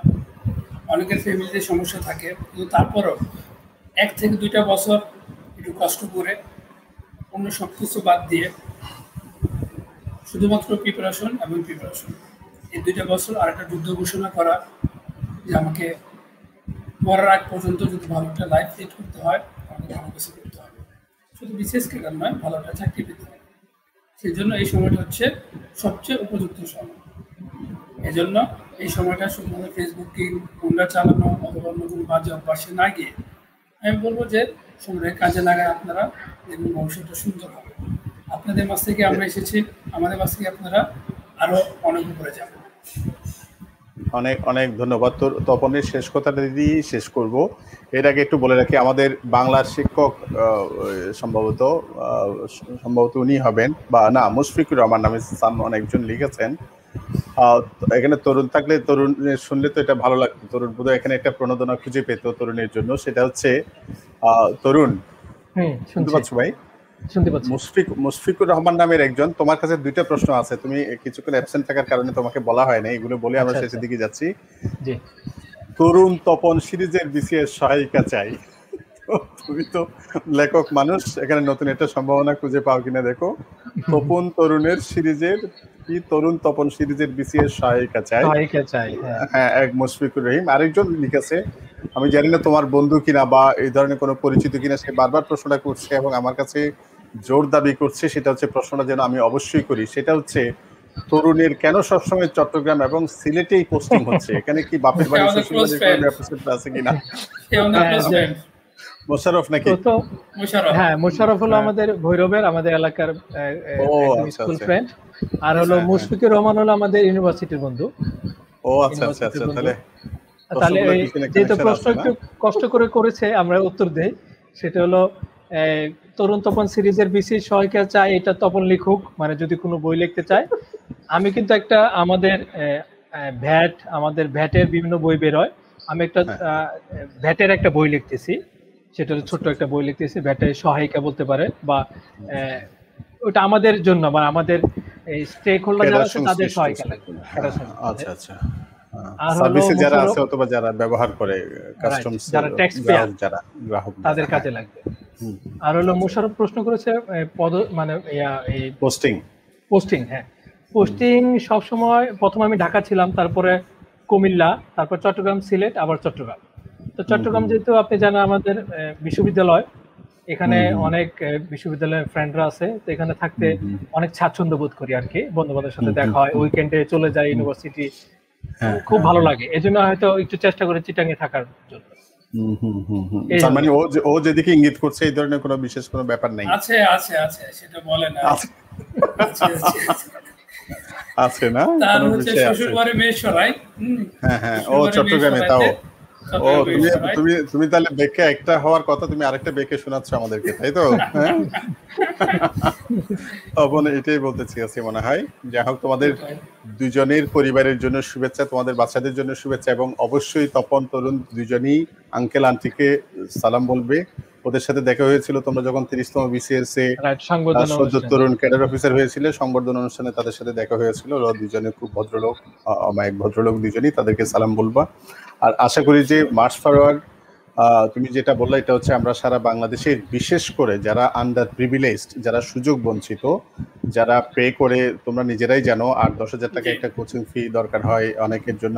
শুধু কোচিং ফি দেওয়াটাই তো বড় কথা না, যারা মফস্বলে থাকে, গ্রামগঞ্জে থাকে, তারা ভালো ফ্যাকাল্টি, ভালো রিসোর্স পারসন পায় না, তাদেরকে প্রিভিলেজ করার জন্য এবং সুযোগের যে মনোপলি, যেটা শুধু আমাদের মেইন শহর কেন্দ্রিক ছাত্রছাত্রীরা পায়, সেটাকে একটু ভাঙার একটা চেষ্টায়, একটা সুযোগের সমতা তৈরি, এটাই ইউএন চার্টারেরও একটা লক্ষ্য। তো সেই লক্ষ্যেই কাজ করে। তো আশা করি যে তপন এবং তরুণ তোমাদের দুজনকে মার্চ ফরওয়ার্ড তার ভবিষ্যৎ যে কোনো ধরনের কর্মকাণ্ডে সহায়ক শক্তি হিসাবে পাবে, তোমাদেরকে সহযোগী হিসাবে পাবে। আমাদের তরফ থেকে আশা থাকলো। তোমাদের দুজনকেই শুভেচ্ছা এবং আমাদের মার্চ ফরওয়ার্ডের পক্ষ থেকে বিশেষ কৃতজ্ঞতা। তোমরা দুজন আমাদেরকে সময় দিয়েছো, আমাদের সাথে ছিলেন। ধন্যবাদ। ধন্যবাদ এবং অনেক অনেক ধন্যবাদ, আন্তরিক কৃতজ্ঞতা। আমাদের জন্য দোয়া করবেন, তাহলে আমরা যেভাবে কাজ করে যাচ্ছি আরো ভালো কাজ করতে পারি, দেশের জন্য কাজ করতে পারি, আমাদের পরিবার সন্তানের জন্য দোয়া রাখবেন। হ্যাঁ, তরুণ, তাহলে আমরা শেষ করছি ভাই। হ্যাঁ, হ্যাঁ, একই কথা আমি বলবো যে আমাদের কাছ থেকে যদি বিন্দুমাত্র কেউ অনুপ্রেরণা পায়, সেটাই আমাদের সার্থকতা। তোমাদের দুজনকে কিন্তু মার্চ ফরওয়ার্ডের সহযোগী হিসেবে থাকতে হবে এখানকার এই যে ছেলেমেয়েদেরকে যে কোনো পরামর্শ দেওয়ার জন্য। এবং তোমরা কেরিয়ার, এই যে তুমি ব্যাট সম্পর্কে লেখালেখি করো বা এই যে ভাবনাকে গল্প লিখো, আমি তরুণকে বলবো মার্চ ফরওয়ার্ড গ্রুপে তুমি অ্যাক্টিভ হয়ে, যেহেতু তুমি লেখালেখি করো, এটা কিন্তু আসলে লেখালেখি করতে পারে, এটা একটা বিশাল সম্পদ কিন্তু একটা মানুষের। ওই লেখালেখি তোমার যেই ইচ্ছা হোক, কারণ আমাদের মার্চ ফরওয়ার্ড কিন্তু শুধু কেরিয়ার এক্সপেক্টেন্ট, শুধু যারা চাকরি চাই তাদের জন্য না। আমরা চাই যে একটা সংস্কৃতিবান, একটা উদার, একটা, আমাদের বাদল সৈয়দ স্যারের একটা কথা আছে, আমরা সফল মানুষ নয়, আমরা সার্থক মানুষ করতে চাচ্ছি। আমরা মননশীল যথার্থ অর্থে মানুষ, মানে ভালো মানুষ তৈরি করার জন্য এটা একটা প্ল্যাটফর্ম। সুতরাং সেটা ব্যাট সংশ্লিষ্ট হোক, যে কোনো লেখালেখি সংশ্লিষ্ট হোক, সেটা তুমি আমাদের গ্রুপে পোস্ট করতে পারো। পোস্ট করলে আমাদের তরুণ বন্ধুরা সেগুলো সম্পর্কে জানতে পারবে। এবং তপন, নিজে চাকরি করতেছো, একটা খুব ভালো একটা জায়গায় গুরুত্বপূর্ণ দায়িত্ব পালন করে যাচ্ছ। তোমারও যদি মনে হয় যে তোমার চাকরি জীবনের অভিজ্ঞতা থেকে কিছু শেয়ার করবা, সেগুলো তুমি আমাদের গ্রুপে শেয়ার করতে পারো। সেগুলো এখানে অ্যাপ্রুভ করা হবে, আমাদের ছেলেমেয়েরা সেগুলো পড়ে জানতে পারবে। তো তোমাদের দুজনের জন্য আবারও শুভেচ্ছা। এখানে শেষ করছি। হ্যাঁ, আপনার জন্য শুভকামনা। ধন্যবাদ তরুণ, ধন্যবাদ তপন। ওয়ালাইকুম আসসালাম। আমাদের বন্ধুরা যারা এতক্ষণ আমাদের সাথে ছিলেন, তাদের সবাইকে শুভেচ্ছা জানিয়ে আজকে এখানেই শেষ করছি। আল্লাহ হাফেজ।